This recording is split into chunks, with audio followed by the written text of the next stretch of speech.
Welcome back, everyone. We continue our political forum tonight with the candidates for district attorney in Chatham County. Each candidate will have 60 seconds to give their opening statement. And we have with us the current district attorney, Shalena Jones, and we also have Mr. Pretorius, and I've worked on his name Good job. for weeks. I'm serious. Every time we have to say it on the news, we're like, okay, is this right? Is this right? We also have Mr. Pretorius, and we will begin with you, Mr. Pretorius, for your opening statement. You have 60 seconds, but before we start, our timer is sitting here. Yeah. Okay? We're Thanks. ready to begin. All right. My name is Pretorius, and I'm running for district attorney.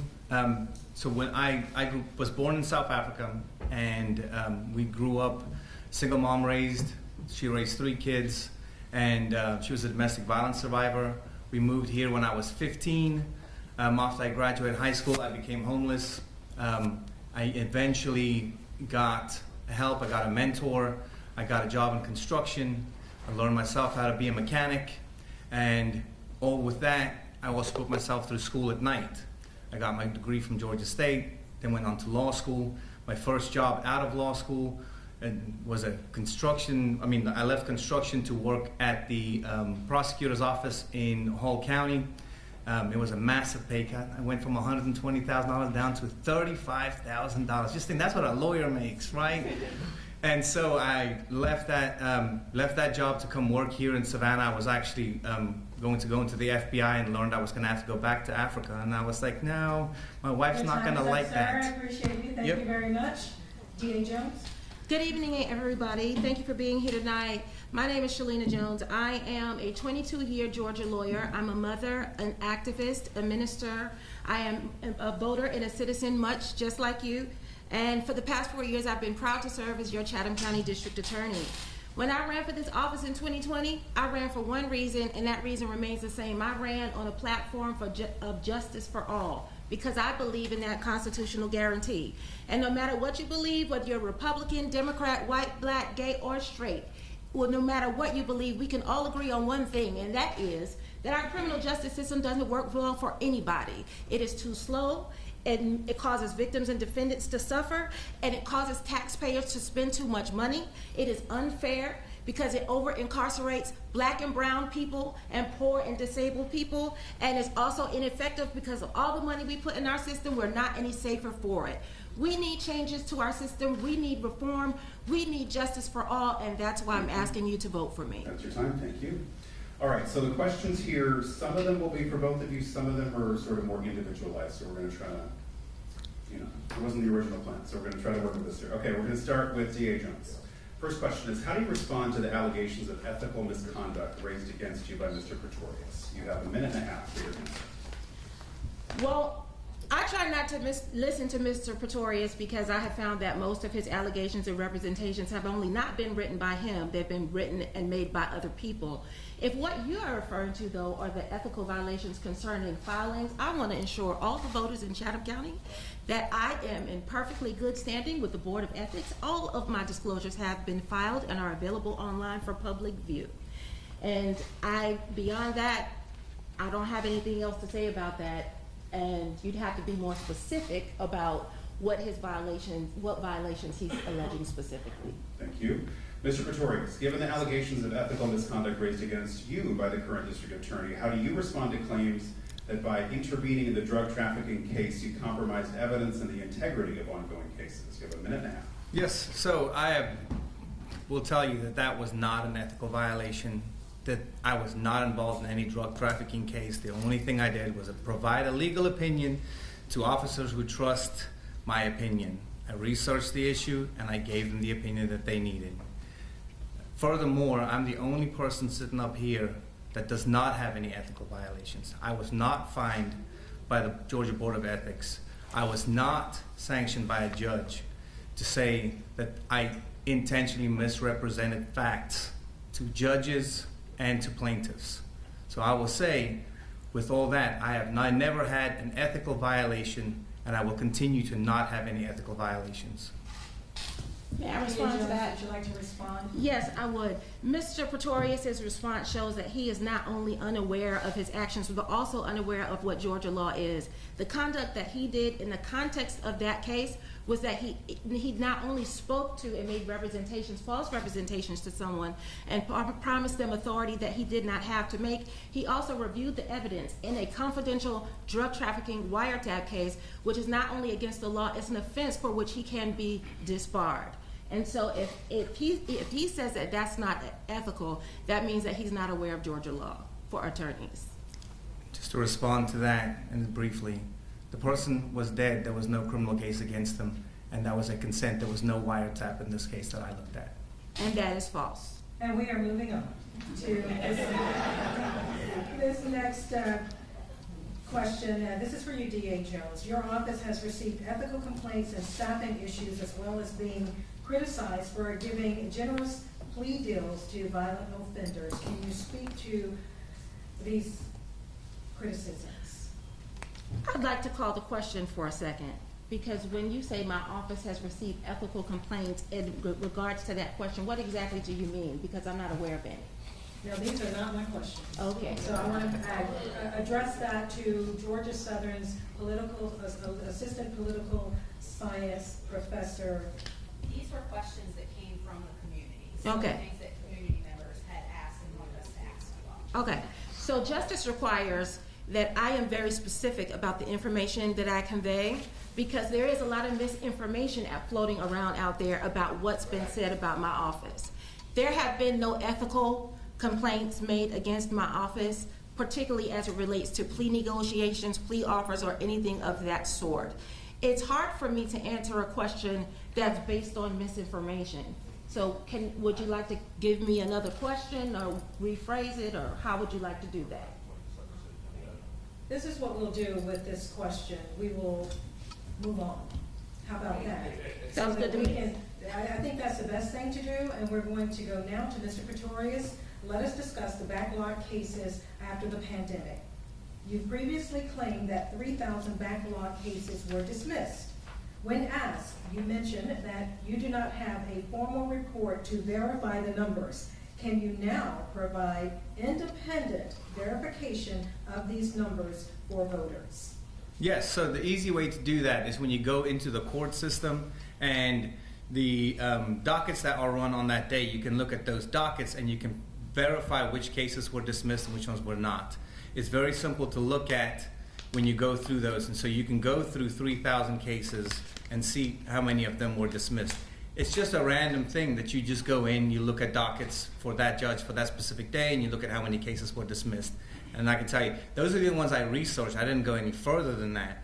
There may be more, and a lot of those cases that were pending about a year ago would already have gone past the statute of limitations, and so those cases would automatically be dismissed because they are beyond the statute of limitations. So D.A. Jones, are the claims accurate? What happened to those cases? No, that's not accurate. Mr. Pretorius does not know what he is talking about. First of all, there are many different reasons for which a case can be dismissed.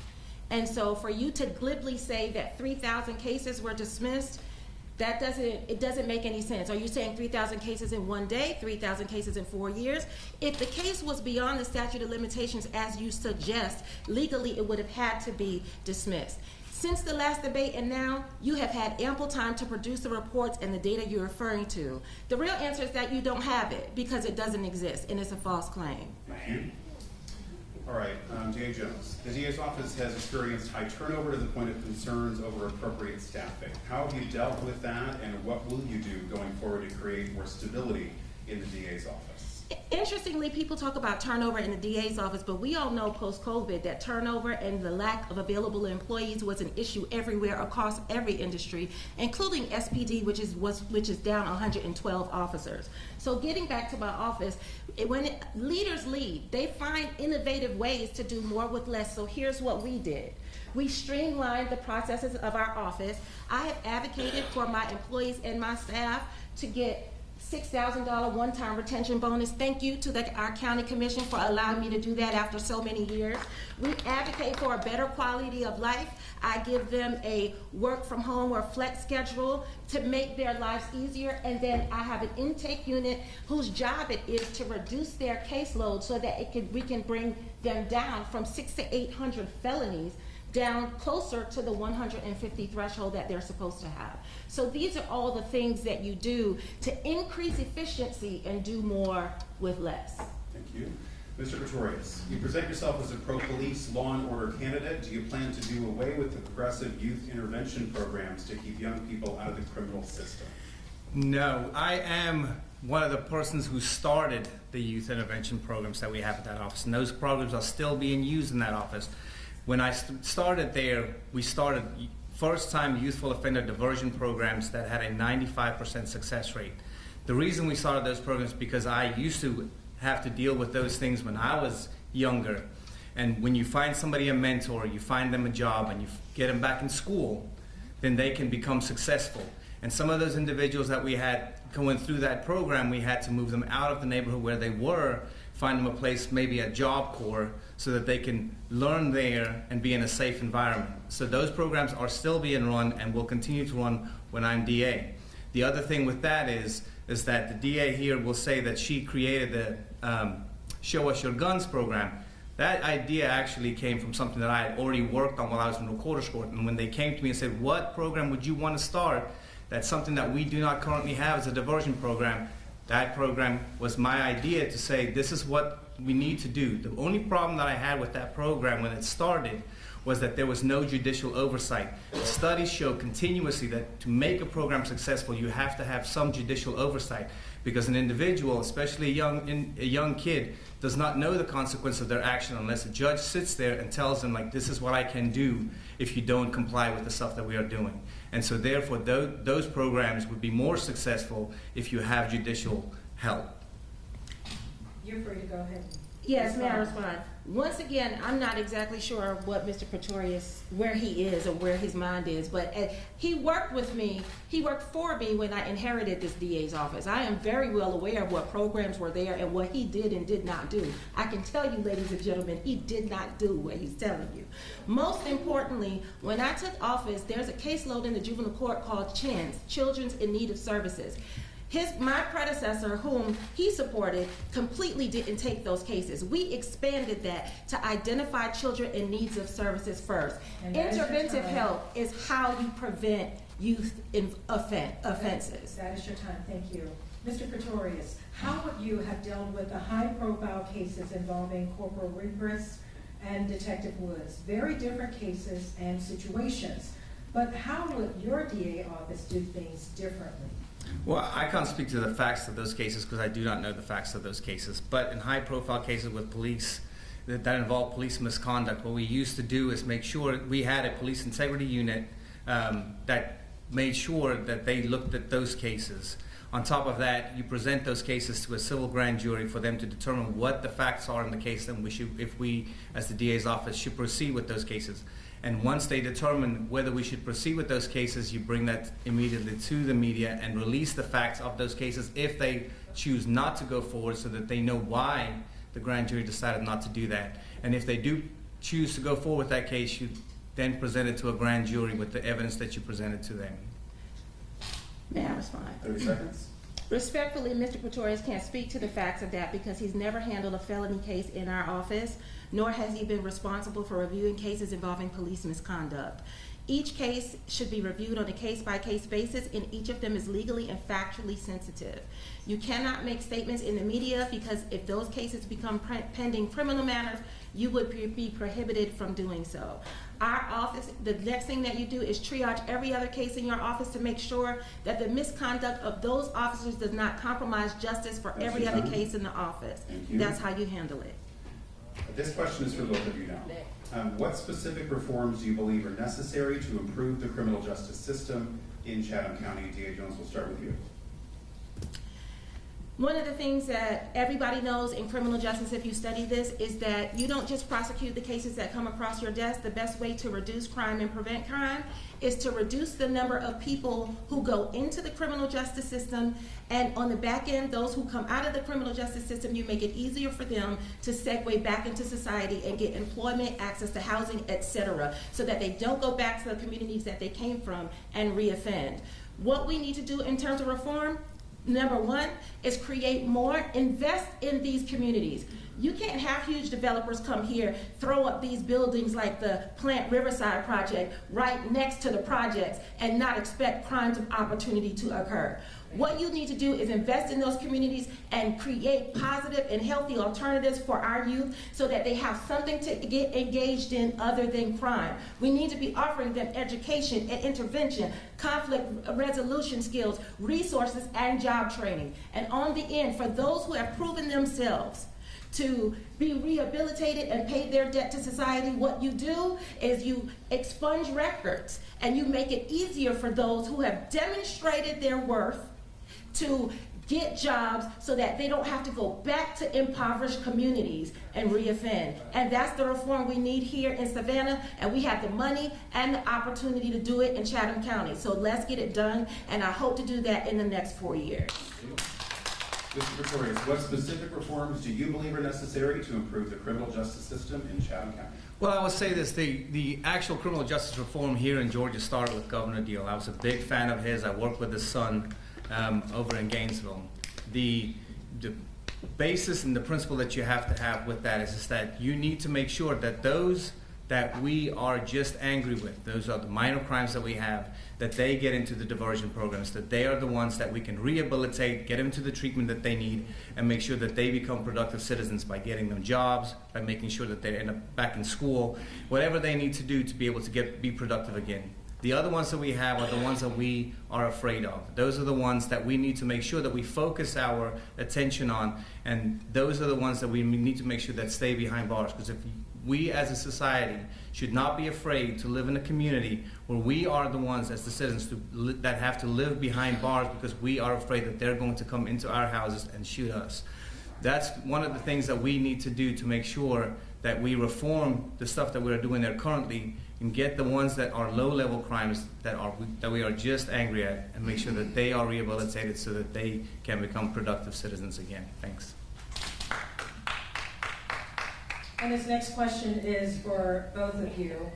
How will you approach the use of prosecutorial discretion in cases involving nonviolent offenses? D.A. Jones? Yes, up until Senate Bill 92, where legislators like Jesse Petrie have tried to repeal prosecutorial authority. For years and years, we have had the discretion to allocate resources. Prosecution of cases and how you manage that office is about allocation of resources. So what you need to do is use your prosecutorial discretion to create diversion programs and find alternative ways to hold people accountable for the crimes that they commit that are nonviolent. Nonviolent cases is 80% of our caseload.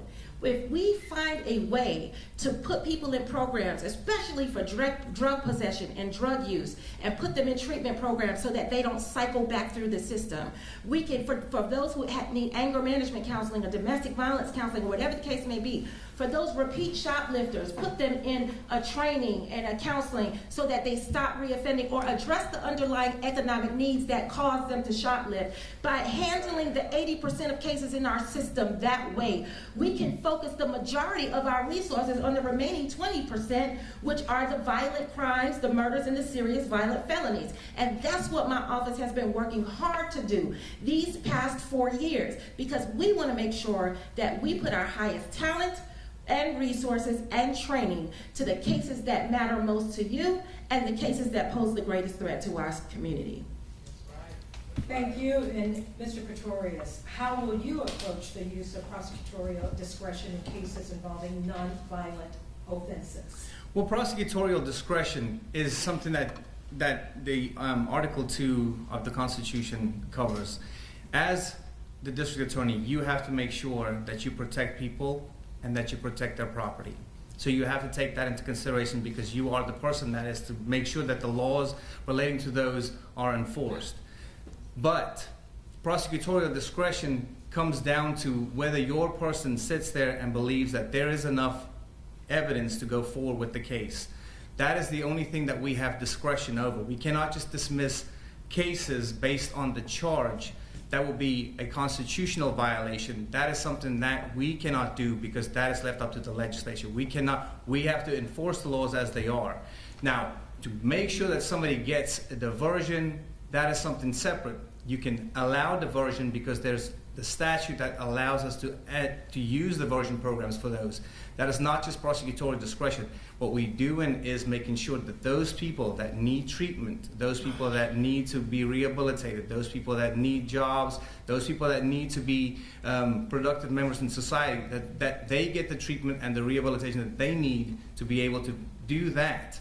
But as far as a blanket dismissal of a specific crime, we cannot do that. That's something that's left up to the legislature, and when they tell the prosecutors that we are going to get rid of that law, then we can do that. But prior to that, we cannot just say we are not prosecuting that specific law. Thank you. 30 seconds to respond.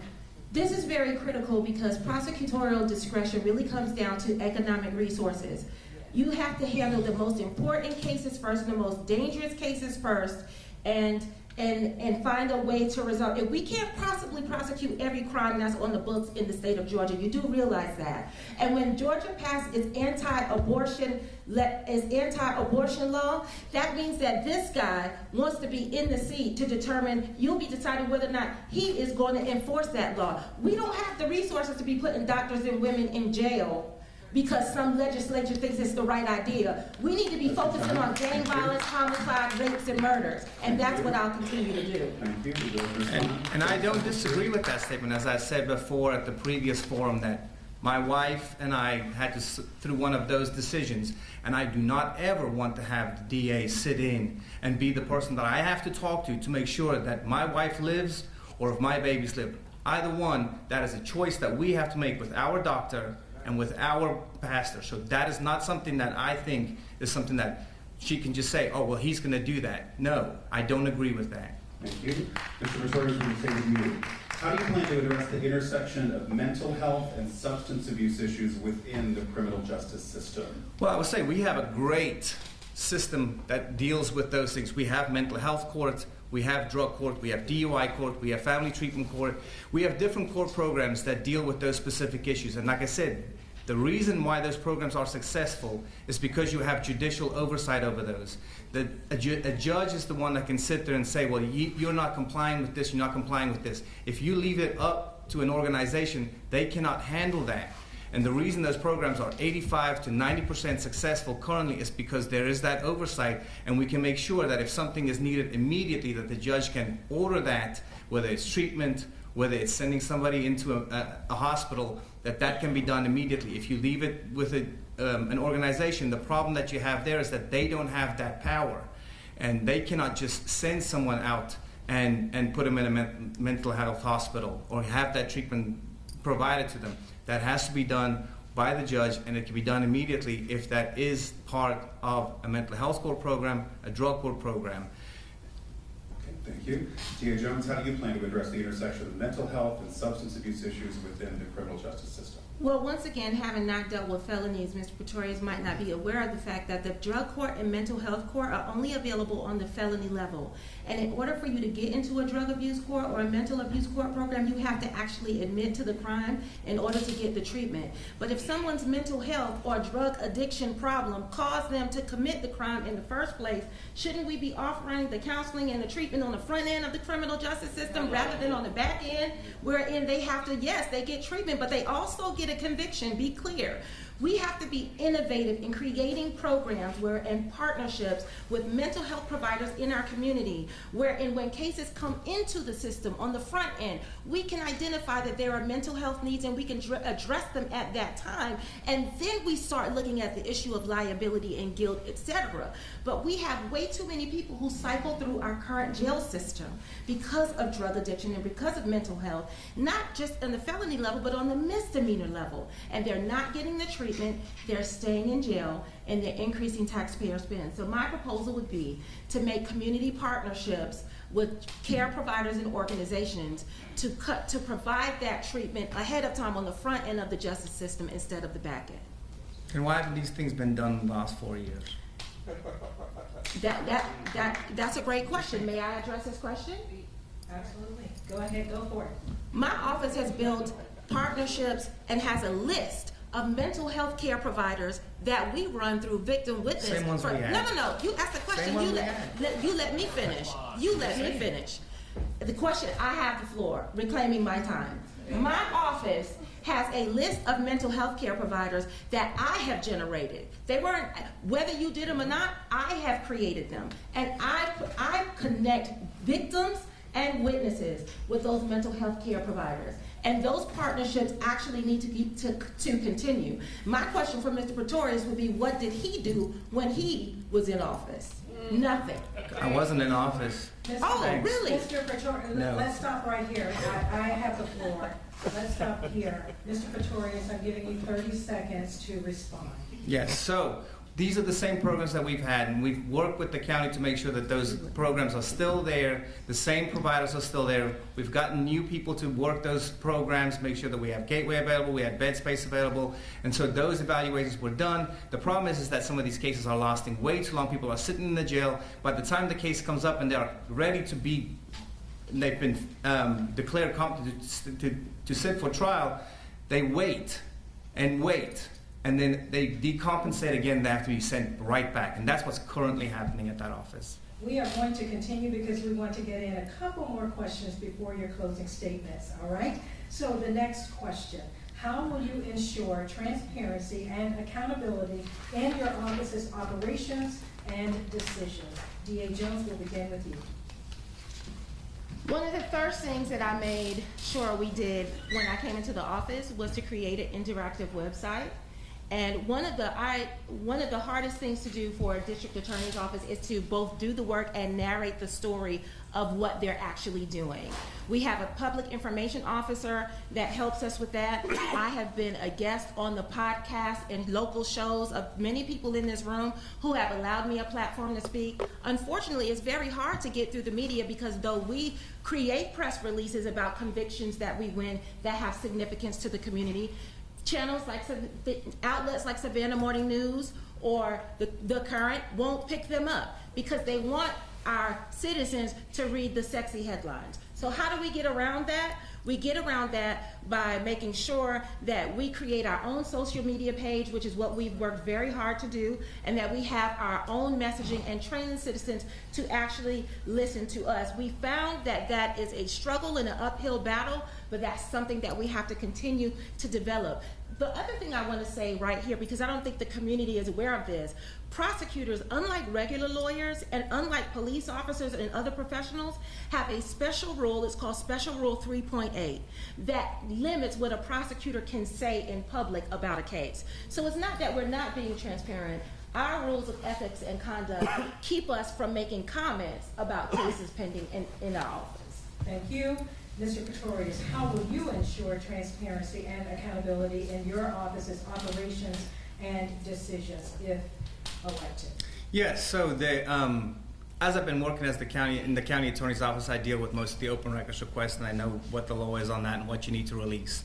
The first thing I will do when I get into that office is get rid of the non-disclosure agreement that this office has created to make sure that that office and nobody in that office can talk to anybody about anything. That includes budget, employees, anything in that office. So when you have a non-disclosure agreement and a victim's parent calls that office, and this happened more than once, when they call that office and they ask what's happening with my daughter's case, and I'm talking about a rape case, and that office says, well, we can't talk to you about your daughter's case. That's awful. And I'm just saying, these are the things that need to be taken out. So when you're saying you've been accountable and you've been transparent, those are the things that make it look like there's absolutely no transparency in that office.